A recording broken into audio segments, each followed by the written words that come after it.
एक गांव में एक सेठ रहता था जो अपनी जिंदगी से बहुत परेशान था और अपनी हर परेशानी की वजह वह परमात्मा को मानता था।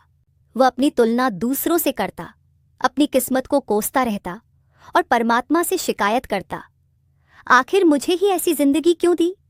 जीवन की परेशानियां मेरा साथ नहीं छोड़ती और दुख मुझे घेरे ही रहते हैं। उसकी यह नकारात्मक सोच और उसका यह व्यवहार देखकर उसकी पत्नी बहुत दुखी रहती थी, क्योंकि उसकी इस नकारात्मकता का असर उसके बच्चों पर भी पड़ने लगा था। एक दिन सेठ की पत्नी ने सुना कि गांव में एक महात्मा संत आए हुए हैं और उनके पास हर समस्या का हल है। वह बड़ी उम्मीद के साथ महात्मा के पास पहुंची और अपनी सारी समस्याएं बताई। महात्मा ने उसे कहा, कल अपने पति के साथ आना।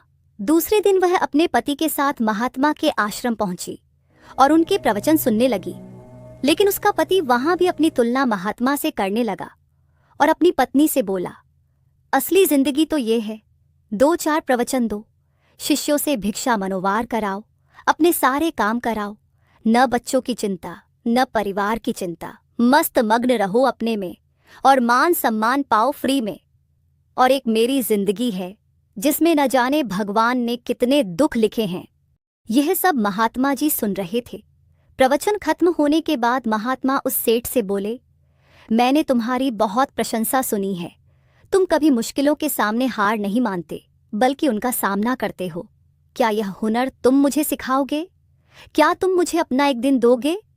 महात्मा से अपनी प्रशंसा सुनते ही वह सेठ मन ही मन खुश हो गया और महात्मा के साथ एक दिन रहने के लिए तैयार हो गया।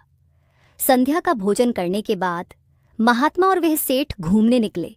तभी उन्हें रास्ते में एक भिखारी मिला। महात्मा ने उसे कुछ रुपए दान दिए और बोले, बाबा, तुम भीख क्यों मांगते हो?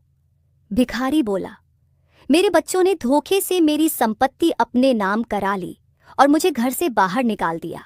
उनके सिवा मेरा कोई नहीं है, इसलिए पेट पालने के लिए मुझे भीख मांगनी पड़ती है।